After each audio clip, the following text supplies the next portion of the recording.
no one really knows how big the market is in any given area. I mean, we're talking about Edinburgh, but if we went up to the Isle of Mull, for instance, a completely different set of circumstances. So each local authority will, as I understand, be able to either issue or refuse licences as they see fit. Some obviously will be very keen for short-term letting hosts to have licences and may make it very easy to achieve this. We're just looking at Edinburgh's arrangements. So, if you're in Tobermory and you want a tourism industry, they're great. Let's give people licences easily. Others will use legislation to control it here in Edinburgh. And I think it's worth noting here, Edinburgh's draft legislation at 4.16, and I'm going to read this and I make no apology for that to make sure it's right, it says, the Council has consistently called for the regulation of the short-term letting sector through the introduction of a licensing scheme. The Council believes that tenemental accommodation or those with a shared main door are unsuitable for secondary short-term letting due to the character, location and risk of creating undue nuisance. The Council also has concerns in relation to the risk that antisocial behaviour may be exacerbated within tenement or shared main door accommodation given the close proximity of other residential accommodation and communal areas. And then they're going to probably select one of two options. Reiterate that this is a draft policy at the moment, it's not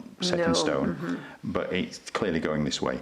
So the two options are either option A, that secondary letting in tenement or shared main door accommodation is considered as unsuitable and there will be a rebuttal presumption against the grant of a licence in such circumstances.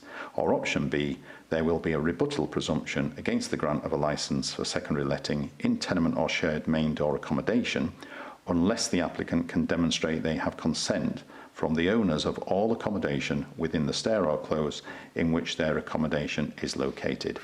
Right, it means, I think, that if you have a short-term let, and I suspect they will go for something on option B here, because Gillian, if you own two flats in a stair and I own two flats and there are only 4 flats in the whole stair, we both want to be able to continue and we're not affecting anybody else. So option B would allow us somehow to do that, and I think that will probably be the way it goes.